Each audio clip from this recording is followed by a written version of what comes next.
Greetings everyone, my name is Dominic and today you're tuning in to the Comic Book Report, where we review comic books and graphic novels so you can get an idea of what to read. And today, with the upcoming new year, I thought it was a great time to look back and reflect on my top comic book reads 2023. If you've been watching the channel in recent weeks, you've seen a couple of my other breakdowns for top 10 this of 2023 or that. Yes, this video has some of those same entries, but I did mix it up a little bit with a few books I don't think I've had on any of these lists this month. Frankly, I can't wait to get started. I've really been looking forward to this video. Before we do though, I just want to shout out our channel sponsor, OrganicPriceBooks.com. If you're looking to pick up your own comic book collected editions, I highly encourage you to check out their website. You can find a link for it in the video description. If you find something there you like, you can even use my discount code at checkout, TheComicBookReport, to save $2 off of your order. Please note if you use my affiliate link or code to make a purchase, I will earn a small commission, but it's a fantastic way to support this channel. Thank you for considering. Now let's go ahead and get started with my top comic book reads of 2023. First on our list today, in no particular order, we have Moon Knight by Knight Lemire and Greg Smallwood, the complete collection. So this is a book I finally got to read in the last month or two. It's been on my to-read kind of wish list for some time. I finally got a great deal on a copy, I believe on Black Friday, and frankly, I just devoured this book cover to cover. This is a trade paperback, standard size, nice glossy print paper stock, and essentially it is a 14-issue Moon Knight run. I am a fan of Knight Lemire, having read some of his previous works.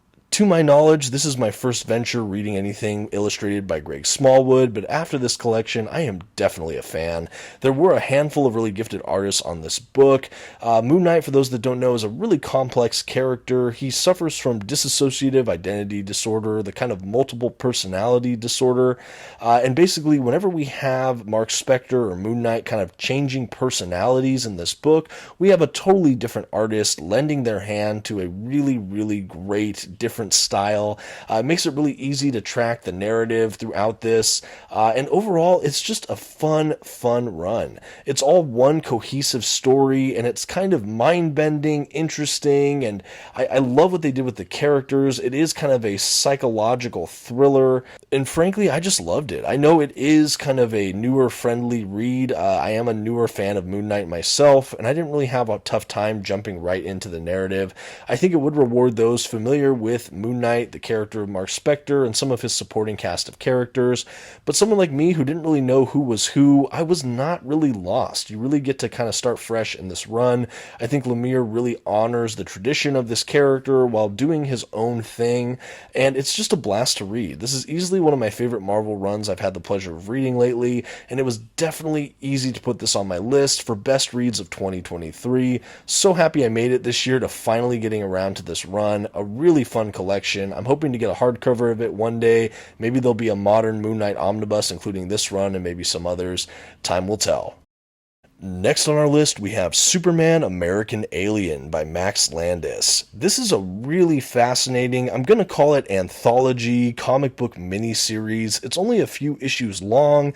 It all has that same writer, Max Landis, but each issue has a very distinctly different artist attached to it. And I would say that for the most part, these issues feel very self-contained, kind of like an anthology, but when you string them all together, you have this really vivid and beautiful kind of coming-of-age Superman epic. Each issue has its own distinctive voice, and I really like it because each issue also kind of takes a snapshot in the life of Clark Kent or Superman. We start at his childhood and we end up in his kind of early adulthood and his early days as Superman saving the world, and pretty much everything in between. We have a couple stories during his adolescence. We have stories where he first meets Lois Lane, Lex Luthor. We have kind of some funny little inklings of Batman in this, and honestly, we have some breathtaking artists attached. I think that if there's an art style you don't love, you can go to the next issue and it might be one of your favorites. I know for me, I love seeing the various arrays of artistic talent on this book. There are some really heavy hitters here, as I mentioned. This is the first book I've read from Landis. I know he's had some kind of problematic personal issues, so for those that let that affect their reading experience, just please be advised on that. I tried to review this comic just kind of its own merit, and I personally enjoyed this story. American Alien does have aspects of an origin story for Superman, but it's so much more than that. It's a real character study on the person of Clark Kent as he transitions through these different phases of life. And I think even though there is that vignette, anthology, short story feel, you have a level of cohesion. Everything is done chronologically, and again, it's a really just full reading experience. This one's certainly hard to put down. I only read it because I got recommended it by someone on the channel. Actually, a couple people pointed this book out, and I'm so happy I was able to give it a read this year. Easily one of my favorites of 2023, and personally one of my favorite Superman stories I've had the pleasure of reading in recent memory. Next on my top 2023 list, Catwoman Lonely City. This is written and illustrated by Cliff Chiang, and it's in a beautiful oversized format that kind of has the more squared pages, and frankly, it comes across as an art book that just happens to have an incredible story. This is not only a great Batman world story, it is my favorite Catwoman story I've had the pleasure of reading. I first became aware of Chiang with his art in the Bryan Azzarello Wonder Woman run during DC's New 52, as well as his art on Paper Girls. But I became aware of this title specifically when I saw it appear on so many people's Best of 2022 lists. So yeah, this list, if I didn't mention it earlier, these are books that I read in 2023 that really stuck out to me. These are not necessarily books or editions that came out this calendar year. I think that there are plenty of lists online of just books that came out in 2023 that you can certainly find. But for me, I think it's more refreshing just to hear a wider range of books that could be anything that I just happen to have read and enjoyed. Anyway, that's how I compiled this list. I hope you like it. As far as Catwoman Lonely City goes, I want to go light on spoilers, but the essential setup here is that it takes place in a kind of dystopian Gotham City a decade after this horrible terrorist attack night, and basically a lot of Gotham's heroes, some of its villains and primary characters have all since passed away, and Catwoman has been locked up in jail all of these years. And the main narrative takes place when she's released from jail and basically sent on a mission to complete for Batman. It has a heist narrative feel, it has a very character study, slow burn, dramatic feel. There's a lot of great tension in this book, and I think that I just fell more in love with the character of Selina Kyle, the Catwoman. I love seeing her feeling like she's kind of a fish out of water in her own territory. Catwoman is ordinarily a character who commands so much respect and has so much power within the confines of Gotham City. She's so confident in her own body and acrobatics and her abilities, but being rusty after being in prison for 10 years, she's older. She's a little bit wiser, but she's so out of sync with everything that's going on in the modern world, and she's struggling to really grasp where her body is able to push her, but she still has to accomplish these great feats, and she's unwilling to back down. Such a cool narrative, highly recommend it.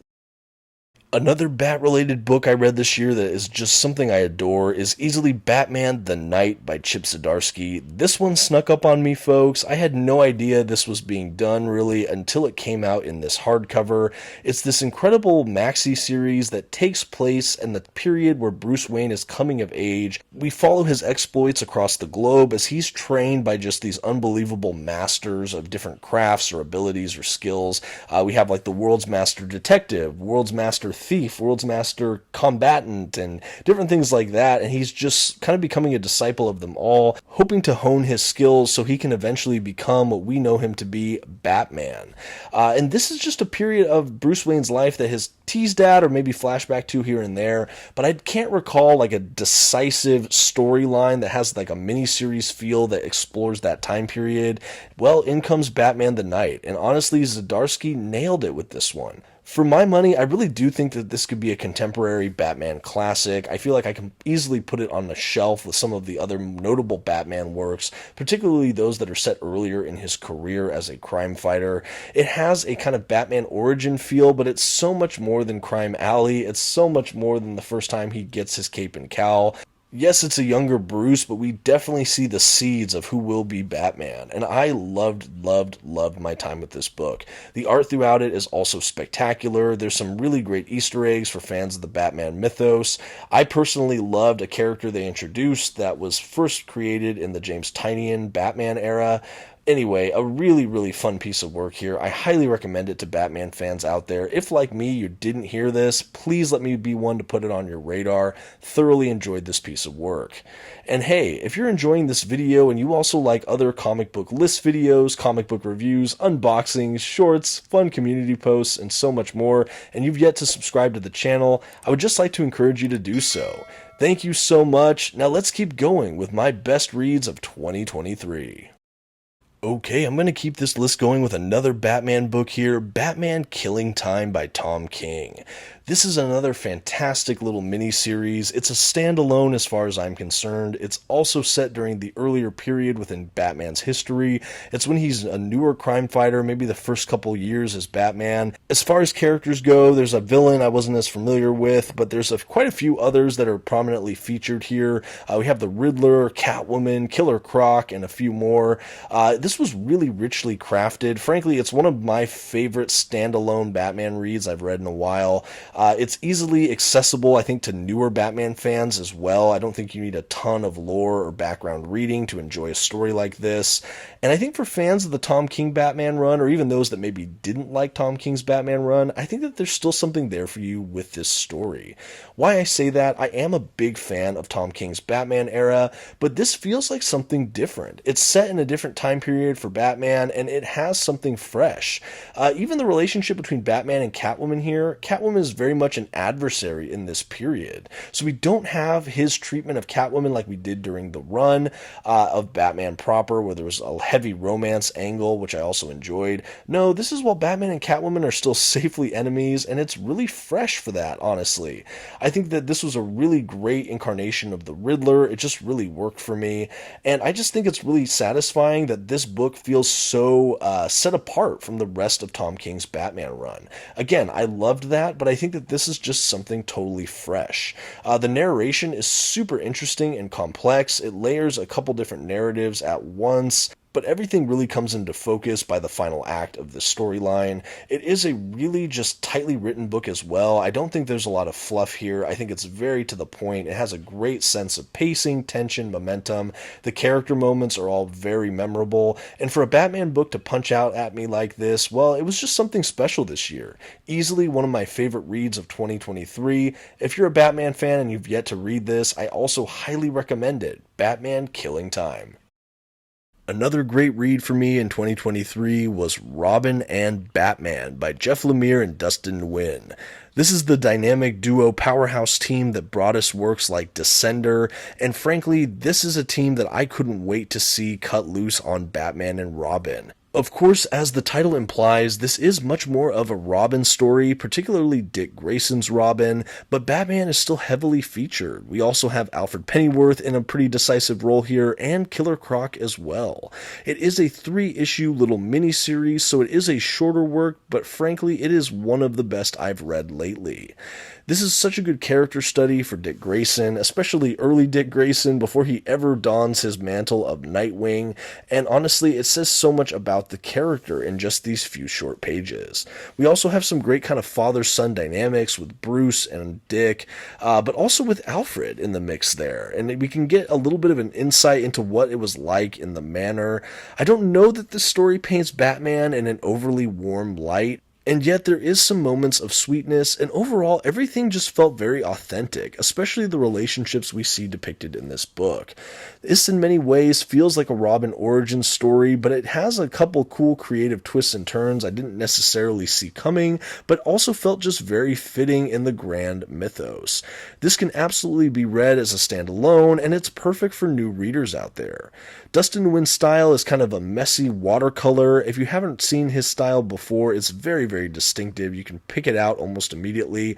I have come to really love this style, and it was so great seeing him just adapt a Gotham City, especially in a muted grayscale kind of color scheme for a lot of it. We have kind of the punch out of Robin's costume, but everything else feels very muted and gray, but it's so just beautiful and detailed, and it really does feel like Gotham. I really just am impressed by this book.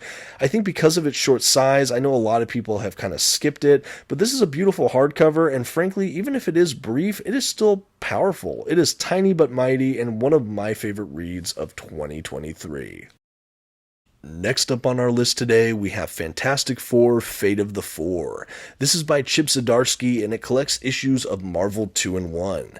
This is a maxi series that came out just a few short years ago, and honestly, it is a great Fantastic Four story. For longer time fans of the channel, you will know that I'm a big Fantastic Four fan, and I've come to become a very big fan in the last couple years since starting this channel. I read some of the early Stan Lee, Jack Kirby stuff, as well as the Jonathan Hickman run, and it just ignited this fire, this absolute love for these characters, the source material, and I've been bouncing around great Fantastic Four stories ever since, and this is easily amongst them. I think a lot of people overlook this collection as well, as it really primarily focuses on the Human Torch and the Thing, not the full Fantastic Four, but it's a really great story. Without giving too many spoilers, the context as to where this story takes place is really important for the overall setup. Essentially, it takes place after Jonathan Hickman's Secret Wars, and due to the events of Secret Wars, basically the Thing and Human Torch are separated from the rest of the just amazing family. We don't really have a ton here from Reed Richards or Sue Storm or the kids. No, this is really about Ben Grimm and Johnny Storm. We have them dealing with multiversal issues and just really big kind of family dramatic tension and moments. This is such a rich character story, honestly. There's so many like tearjerker moments, heavy moments, and just really impactful storytelling. I was already a huge fan of Zdarsky after reading some of his run on Daredevil, thoroughly enjoying the time on Howard the Duck, and many more, but seeing him lovingly do a story like this for some of the Fantastic Four, well, honestly, it is such a big hit for me. I really want more people to check out this title. I had an opportunity to review this for Organic Price Books this year, so if you want to see a spoiler-free review of that, definitely check out their page, or you can look at a full review on mine. But frankly, a great story here with Fate of the Four. The art throughout it is absolutely gorgeous, and it's just a really good time. Next up, we have Invincible: The Ultimate Collection, Volume 12 by Robert Kirkman. And I will try to be light on spoilers here, but this is the final Ultimate Collection in the Invincible series, so just bear that in mind. This had to make it on my list because 2023 was finally the year I completed Invincible. And wow, from beginning to end, this is easily one of my favorite comic book series of all time. Yes, in its over 100 issue run, there were points that dragged a bit for me, but I do think that overall there were way more hits than misses, and I see why this is considered such a modern classic in comic book storytelling. Without giving much away, I think it really ends on a high note. It has such a satisfying and earned conclusion. Really, the series just sticks the landing. The art here at the back is absolutely gorgeous. It's been fun to see how the artists have evolved over time in this book. But yeah, this concluding volume was definitely one to remember. Finishing it felt like a really big reader, comic book fan goal for me, because Invincible was a series I started so many years ago. When I finally started collecting my own copies of it in these Ultimate collections, it even took me a while to get all 12 of these. You know, with a budget, I slowly just started to accumulate them, and so the fact that I was finally able to read this series from end to end, it was not only a great comic that I'd highly recommend, that is why it's on my list in 2023, but another reason is just because this is a series I always wanted to finish. I always wanted to make my way through, so it felt like a personal achievement that I finally did this year. 2023 for me was the year of Invincible, and I just can't recommend this series highly enough. Yes, it deals with just straightforward kind of capes and super heroics, but it's really a character study. It's a character drama. It's really about the people in this book. There's so many fantastic plot lines that really upend and comment on the just comic book industry in general and really the state of superheroes, but we just get so many great moments that I will remember and cherish for many years to come. I already can't wait to reread it, but wow, what can I say other than I really enjoyed Invincible Ultimate Collection Volume 12. Keeping our best of list moving right now, I got another Robert Kirkman entry, Firepower, by, yes, Robert Kirkman and the incredible Chris Samnee on artwork. I've heard people say that this work can be considered relatively derivative. It borrows a lot from tropes we see in comic books, even like Iron Fist, where we have kind of this chosen one, master of martial arts sort of narrative. But honestly, I still found it to be really fresh. And with this art from Chris Samnee, it just hits it out of the park and really elevates a maybe used trope that we see quite often. But I do still think it was done really well. And in the way only Robert Kirkman can, I really just came to love so many of the the characters, both hero and villains, I got to read in this story. So this edition, Firepower, this is a deluxe edition, book 1. I think there'll be at least 2 of these. I believe this series just end after 20-something issues, so not an overlong series, but honestly, I can't wait for the next edition. I hope we get an announcement soon. But what this book does collect is a kind of prelude graphic novel that sets the stage for the main series, and then I believe something like the first 12 issues of the series itself. What I like about this, though, is that the prelude takes place in one time period, and the rest of the series takes place in kind of a flash forward. It kind of deals with the present day that's maybe 10 to 15 years after the events of the prelude. I really enjoyed that setup, because we got to see basically the origin story for the main character and kind of the set of characters there, and then everything happening in the present day with the proper series kind of deals with the ramifications of things that happened between that prelude and the modern day, and it's just a really great kind of adventure series. There's even some cool like family values and dynamics here. The art, like I said, absolutely elevates the storytelling we have, but if you enjoy kind of kung fu movies, martial arts based storytelling, or chosen one narratives, I think Firepower really has a lot to offer. I think also if you're looking for another great Kirkman series, maybe you've read Invincible and Walking Dead, honestly, this is one I could recommend. I thoroughly enjoy it, and I think more people should be checking out Firepower. Next on my top reads of 2023, Star Wars by Jason Aaron, The Omnibus. Yes, this is a book I had the chance to read this year, and I believe it was the first time I've really read a proper Star Wars titled book. I read some Darth Vader, I've read some Star Wars comics like War of the Bounty Hunter, but this was my first proper Star Wars titled comic. I never read the original kind of Marvel era, I never read the stuff that from the other publishers. I know when Lucasfilm got bought by Disney and Marvel started relaunching a lot of these Star Wars books, I heard that this run was supposed to be really good, but generally I'm skeptical at kind of these intellectual property comic books that don't start as comics, if that makes sense.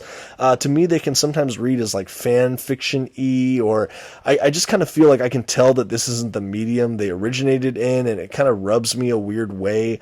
I don't really know how to describe that. Let me know if you have that same sensation. Anyway, all that to say that even as a Star Wars fan, I was wary to read a collection like this, and yet I am such a huge fan of Jason Aaron. I love Marvel Comics, and I had heard such good things about this run. I had an opportunity to read and review this book for both my channel and Organic Price Books, and simply I fell in love with this run from Jason Aaron. It is set in the period, I believe, between A New Hope and Empire Strikes Back for fans of the film franchise, and they're all of these adventures and misadventures with some of our favorite rebels. And wow, what a reading experience. I think the best compliment I can give this book is that it feels like the original trilogy to me. All the depictions we get of Luke and Han and Leia and Vader and so much more, it all just feels true. Even the illustrators throughout this book do a tremendous job at retaining a kind of fidelity to the original trilogy. I really feel like these are the deleted scenes I never got to see on screen. And for that, that's like the highest recommendation I could give to a book of this kind. This omnibus has so many great storylines, some great crossovers that are included within this book, and for any fans of Star Wars, this is something I could thoroughly recommend. If, however, you've never seen Star Wars, don't know anything about it, I would probably recommend watching at least the first movie or two before reading this comic. But if you've done that, I think just about anyone could pick it up and enjoy. In 2023, maybe no omnibus was more surprising to me than the Captain Marvel by Kelly Sue DeConnick omnibus. This was a run I seem to hear a lot of editorial about. I've heard that this writer can be a controversial figure, and I heard a lot of noise more than any real good arguments about that. All I knew is that this omnibus came out, it looked really interesting to me. I always wanted to read more about Captain Marvel, the character of Carol Danvers. I had heard that this got a lot of acclaim, even though there was some kind of just mixed reviews as well. But I paid that as little mind as I could and just dove in with both feet to this run from DeConnick, and I ended up just loving it. I devoured this omnibus from cover to cover, and I thoroughly enjoyed my time. I felt like I not only got to know Carol Danvers more, but so many of these incredible supporting characters, and even the Marvel Universe as a whole. There are so many different artists attached to this book across this omnibus that you get an array of beautiful art styles that are really stylistically different from each other, and I know that that can be alienating for some, but because there are so many different smaller storylines and narratives in this book, I never felt like it was too jarring, because I would feel like the next story arc might have a new artist, but it wasn't like in the middle of one grand story we have all of these huge style changes. No, instead I felt like I really got to sample so many of the industry's top talents here, while also enjoying all of these great little stories. This is the era where Carol Danvers takes on the mantle of Captain Marvel proper, and I really love just seeing her adventures, both on Earth and throughout space. I think that just this character has so much more to say than I ever gave her credit for, and this run really opened my eyes. I absolutely loved it. I thought all of the characters were really well done, the dialogue was sharp, the plot lines were interesting, and I just really liked where this run went. I think Kelly Sue DeConnick is a tremendous comic book talent. I would definitely welcome reading more from her in the future. In fact, if you have recommendations, let me know in the comments section. But anyway, for those that maybe like me had heard some negative press about this book, but this character sounds interesting or you're just curious, I would recommend doing what I did and just giving it a chance for yourself. You might not love it, but who knows? You might come away just really loving it and becoming a Captain Marvel fan yourself, just like me. I spoke earlier in the video about Fantastic Four, but here's another great Fantastic Four read from 2023 that I immensely enjoyed. Fantastic Four by Mark Millar and Bryan Hitch Omnibus. This came out this year and it just took my breath away. Admittedly, I had read the first few issues of this run maybe a decade ago in an old trade paperback. I thoroughly remember enjoying it, but I forgot so much of the plot line in the kind of middle years there. Anyway, I heard this omnibus getting announced some time ago, and when it came out, I knew I was hoping for a copy myself. I wanted to finally read this run in earnest, and I had a blast. It is a shorter Fantastic Four run, and unlike things like Jonathan Hickman, it doesn't have this master overarching narrative.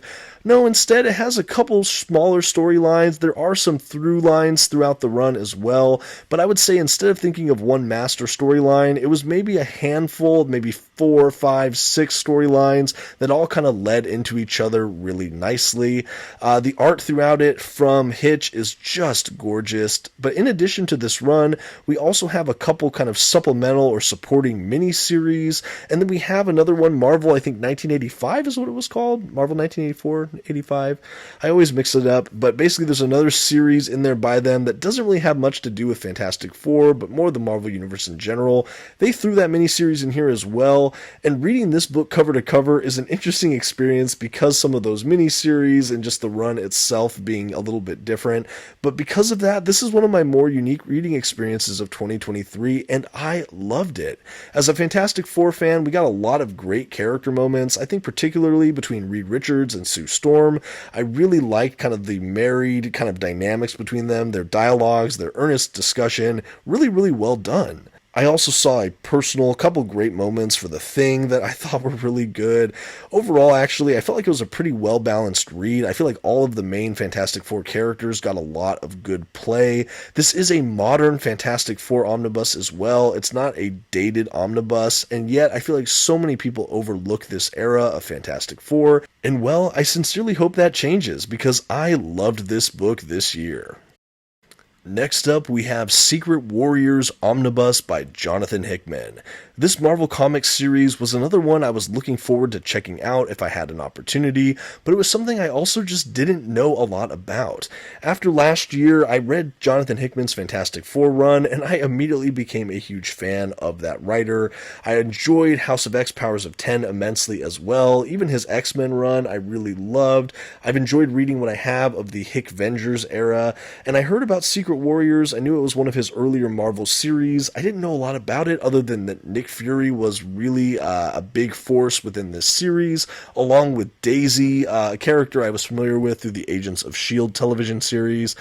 Anyway, I also knew that Bendis was somehow involved with the formation of this book, but wow, was I blown away from this reading experience. It might not have been my favorite series ever, but it's easily on my list of best of 2023 because frankly, I just loved the ride. Genre-wise, it feels more like a kind of spy thriller meets a superhero book, if that makes any sense. Because of that, it is a bit genre-bending from what I normally read under Marvel Comics, and it was like a breath of fresh air. I loved the events of this book. I like that all the main cast of characters were kind of lesser-known characters, that I wasn't familiar with most of the roster before reading this book, and I come away the other side with, basically being a fan of a handful of more characters. I also don't think I've ever enjoyed Nick Fury more in comic book print than I did throughout this run. His dialogue just screams kind of 80s, 90s action hero in a way that just feels epic, dramatic, but somehow he can pull it off. I really don't know what else to say. The artwork for this book is just phenomenal. I think the plotting of this whole series is really good. We have some good payoffs beginning, middle, and end within this book. It's really easy to read this thing cover to cover. I'm so happy Marvel decided to reprint it this year. A gem from Hickman that I feel like most comic book fans of his might not take the time to read, but one I think that they maybe should. If you're interested in a fuller review of this omnibus, you can find it on my channel, but at any rate, for here, this was easily one of my favorites this year. Next on the list for 2023, the House of M Omnibus from Marvel Comics. Easily one of my favorite event omnibuses of all time. We not only have the main House of M series, we have so many tie-in issues that kind of all take place within the House of M universe, and I loved this book. I will say a bit of a caveat here. If you've never read House of M, I think just reading the event by itself, it will suffice. I think that is more than enough. I believe it's an 8-issue miniseries, 8 or 9 issues, and that alone is enough to get the full fill of House of M. But if you have a chance to read the omnibus, I think that there are a lot of fantastic issues here that kind of just supplement and fill out this book.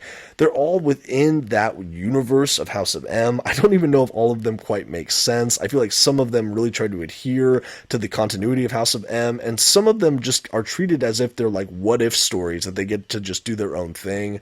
We have a House of M Hulk, Spider-Man, X-Men, I believe, like so many tie-in issues, and it's just really fun. It feels like you're playing in a sandbox within a parallel universe to one you really enjoy. I loved seeing all the Marvel Universe characters twisted in this way, and honestly, it was such a memorable book. I love the cover design of it, all that deep red. I think the reality of the House of M world and how it was created and what it is, I just think it's perfectly executed, and this is a story that's really stayed with me across the years. Before this omnibus, I owned a couple trade paperbacks, kind of in the world of House of M that had some of these tie-ins. I read the House of M event in a paperback as well before getting this omnibus, and revisiting that story before being set loose with all the tie-ins, it was just a blast to read. I should say that is how this book is mapped as well. You have the main event, and then you have all the tie-ins after it. So you get the full feeling of the event, and then all these little tie-in issues that fill in the world. I am aware that Marvel is releasing a companion omnibus to House of M in 2024. I am thoroughly curious about that, but all I can say is that this omnibus was worth the read, at least for me. Next on our list, Avengers vs. X-Men Omnibus. If House of M is one bookend of a large story, Avengers vs. X-Men is easily the other bookend. It really helps wrap up some things that began after the events of House of M, and it really establishes a new status quo for the Marvel Universe and our favorite mutants. I will say right from the jump though, I have not completed this entire omnibus, so is this a little cheating to have it on my best of 2023 list? Well, I'll let you decide that. Why I included it though is that Avengers vs. X-Men has been a Marvel event I have always wanted to read. I remember when these issues were coming out, I was already a comic book fan, but I just somehow never made my way to collecting these issues. I never collected any of the collected editions, and I just always wanted to read these stories. I love the X-Men, I love the Avengers, and I just like the idea of Avengers vs. X-Men.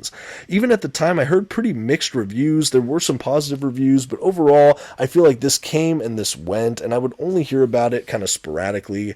Well, this omnibus came out, I had a chance to pick it up, and I devoured the event itself. Since then, I've read some of the tie-ins, but again, I haven't completed all of them yet. I have enjoyed what I've read, but so far it's mapped kind of like House of M, where the book basically starts with the main event, and then after that is all the tie-ins and issues that kind of have to do within this world. But wow, I just really love this event. I don't know why it gets so much hate and mixed reviews. I suppose it's not everyone's cup of tea, but I just thought it was a great event, and I loved the artwork. I think some of the battles we got between some of these heroes were just incredible, super, super memorable for me. I really enjoyed it as an X-Men fan, even if the mutants weren't always painted in the best light. I just thought it was a tremendous story. Because of that, I had to put it on this list, not just because I thought it was a great event that's worth reading, not just because this omnibus is beautiful and just fully loaded, but also because this was a reading goal for me for so long. I wanted to read this story for like a decade, and the fact that I finally was able to read the event and I liked it so much, I just had to put it on this list. So I hope you'll bear with me. Even though I haven't read all of this omnibus, I still recommend it as one of my favorite reads of 2023. Getting closer to the end of our list now, here we have Silver Surfer by Dan Slott, Mike Allred, and Laura Allred, the Omnibus. To me, this was easily one of my favorite reading experiences of 2023. I'd read the first couple issues of this run in a paperback format, and I liked but didn't love it. And yet, when this Omnibus reprint rolled out this year, I had to get it. I don't know how to explain that to you, other than I'm a fan of Silver Surfer, and when I gave the first trade paperback collection, collecting those first few issues, a kind of okay grade, I had so many people reach out saying how much they loved this run. So I took a chance and doubled down with the Omnibus edition, and I cannot tell you how much I'm happy I did that. This is a really good self-contained story that's perfect for new readers. Yes, this incarnation of Norrin Radd, the Silver Surfer, might be a little less philosophical and brooding than I usually see our favorite Sentinel of the Skyways, and yet I feel like he's more emotionally accessible than ever before. This book is largely a love story that spans throughout the known universe, and frankly, I was here for it. The art from the Allreds, Mike and Laura, is some of the best and sharpest I've seen from them, and I am a huge fan. Setting them loose in a cosmic sandbox at Marvel was an absolute masterstroke. I love seeing all the art depicting all of these alien races, cultures, planets, and technologies. It was just really a wonder. Also, I'm a fan of Dan Slott, and even I was blown away at just how emotionally gripping this storyline was. I was so attached to the characters, and I just feel like how he did the romance plot lines was just really masterfully done. At times subtle and sweet, but overall tremendously moving. This book has a really good beginning, middle, and end, and it just takes you on a journey. This is great escapist literature. It's a book that I think people that don't even like Big Two, Marvel or DC, kind of superhero narratives, might still enjoy it. This is a comic book run I would recommend to almost anyone, and I think it's become one of my favorite comic book runs of all time. If you enjoyed this, definitely let me know in the comments, but I had to rank it in my top of 2023, and honestly, it's probably near the top. And last on our top comic book reads of 2023, I have to give it to Supergirl Woman of Tomorrow by Tom King and Bilquis Evely. I've suspected for some time now, and now that the year is ending, I can confirm that this is my top read of 2023. I was blown away when I first delved into these pages, and every time I've opened this book since, I've been just as taken aback by how beautiful this story is. Tom King has become one of my favorite writers, and one of my favorite aspects of his writing is how lyrical, poetic, and beautiful his prose often is. I think he's a master at interior kind of narrative voice. That's why I liked him in something like Batman. I like whenever we get kind of that great narrative voice that just has his way with words. And you team that with the efforts of Bilquis Evely on pencils, and you get just this surreal, dreamy, beautifully gripping, coming-of-age buddy story, and it's like nothing I've ever read before. This was my first time encountering the artwork of Evele, and I just couldn't believe how transcendently beautiful this book is. I do have it in the paperback here, but I believe a deluxe edition hardcover is coming, and I just might have to upgrade. This story has Supergirl teamed up with a girl who's recently lost her father. The two of them teamed up for her to essentially get her revenge. All the while, Supergirl's influence on the girl is undeniable, and we really have the two of them drawing close and growing together as people throughout this book. The art is beautiful. Like I said, it's dreamy, it's surreal, and it's like nothing I've seen. Honestly, seeing all these different worlds, galaxies, cultures, aliens, it's just something to behold. This is something else, too, that for superhero comics, you don't get something like this every day. In fact, if you change the costuming and the names of these characters, you could pass this off as an independent comic, and I wouldn't even bat an eye. And I mean that in a complimentary sense.